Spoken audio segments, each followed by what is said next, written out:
स्वागत है आपका आपके अपने लीगल चैनल सोच पर प्रहार में। दोस्तों, आज की इस वीडियो में हम एक जजमेंट पर बात करेंगे।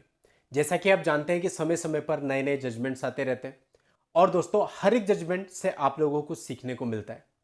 आप मैट्रिमोनियल विवादों की बात करें तो यहाँ पर हस्बैंड और वाइफ दोनों के बीच के विवाद होते हैं, तो दोनों को ही इस तरह के सारे जजमेंट्स को जानना चाहिए, चाहे वो आपके अगेंस्ट आते हैं चाहे वो आपके फेवर में आते हैं।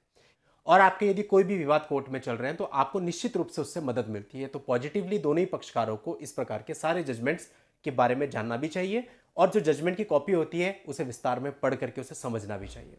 दोस्तों, आज का जजमेंट है ये 125 सीआरपीसी को लेकर है, जहां पर हस्बैंड ने यह दलील दी कि भाई जो वाइफ है उसके साथ उसका एक समझौतानामा हो चुका था, जिसमें वाइफ ने एडमिट किया था कि जब वो अपने पेरेंटल होम में रहेगी तो उसका सारा का सारा खर्चा उसके पेरेंट्स से उठाएंगे, तो अभी मैं मेंटेनेंस क्यों दूं।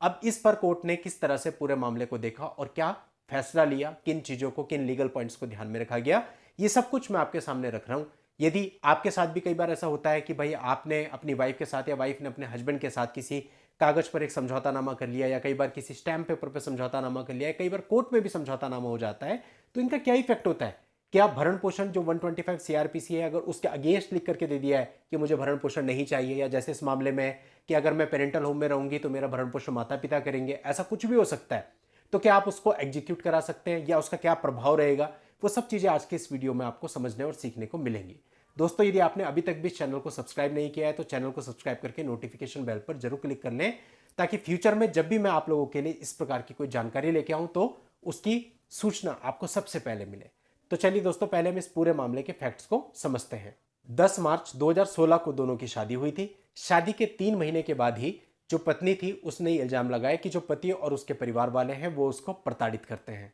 और उससे दहेज की मांग करते हैं, और उसने एक आपराधिक शिकायत दर्ज करा दी उनके खिलाफ। अब जो पति था और उसके माता पिता थे उन्होंने मामले को सुलझाने का प्रयास किया। मामले के निपटारे के दौरान जो पत्नी थी उसने कथित तौर पर यह स्वीकार किया कि जब वो अपने पेरेंटल होम में रहेगी तो उस समय उसका जो भी खर्चा होगा वो उसके माता पिता के द्वारा ही वहन किया जाएगा। परंतु अब कुछ समय के बाद पत्नी ने 125 सीआरपीसी का वाद डाल दिया था और इस समय पर वो स्नातक यानी ग्रेजुएशन की पढ़ाई कर रही थी। इस समय पर उसने ये 125 सीआरपीसी का दावा किया था। अब उसने कहा एक तो उसकी पढ़ाई चल रही है और दूसरा उसका पति उसे वापस लेने के लिए नहीं आया है, इसलिए उसने भरण पोषण की मांग करी है। अब पति ने यह दावा किया कि जो उसकी पत्नी है वो एडल्ट्री में जीवन व्यतीत कर रही है। उसने उसकी एक पर्सनल डायरी लिखी थी जिसमें उसने शादी से पहले किसी अन्य पुरुष के साथ अपनी भावनाओं को व्यक्त किया था, और समझौते के बारे में भी बताया कि उन दोनों के बीच में एक समझौता हो गया था कि जब वो अपने पेरेंटल होम में रहेगी तो उसका खर्चा माँ बाप ही बियर करेंगे। अब कोर्ट ने देखिए ये माना कि वो तो शादी से पहले का कोई इंसिडेंट आपने अगर पर्सनल डायरी में पढ़ भी लिया तो उसको आप एडल्ट्री नहीं कह सकते, लेकिन ट्रायल कोर्ट ने इस समझौते के आधार पर पत्नी के खिलाफ फैसला सुना दिया। अब इस फैसले के खिलाफ हाईकोर्ट में अपील हुई और हाईकोर्ट ने जनवरी 2017 से वो अपने पेरेंट्स के यहाँ है और उसने कोई भी खर्चा नहीं दिया है, और उसने बताया कि वो कॉलेज की छात्रा थी, उसे फीस भी देनी होती थी, पति ने उसका कोई भी समर्थन नहीं किया और उसकी आय का भी कोई स्रोत नहीं है। तो कोर्ट ने यहाँ पर हाईकोर्ट ने यह माना कि पति ने बिल्कुल भी संकोच नहीं किया और उसको एडल्ट्री में बता दिया, जबकि उसका कोई भी प्रूफ उसके पास नहीं था। अब बात है उस समझौते की जिसके आधार पर ट्रायल कोर्ट ने पत्नी के खिलाफ फैसला सुनाया था। तो हाई कोर्ट ने कहा कि वो जो समझौता है वो धारा 125 सीआरपीसी के अंतर्गत शून्य है, और जो पति है, पति स्कूल में शिक्षक है, और ट्रायल कोर्ट को बोला कि वो इस मामले पर पुनः विचार करें एवं कोर्ट के अनुसार इस प्रावधान के स्पष्ट इरादे के खिलाफ भी होगा।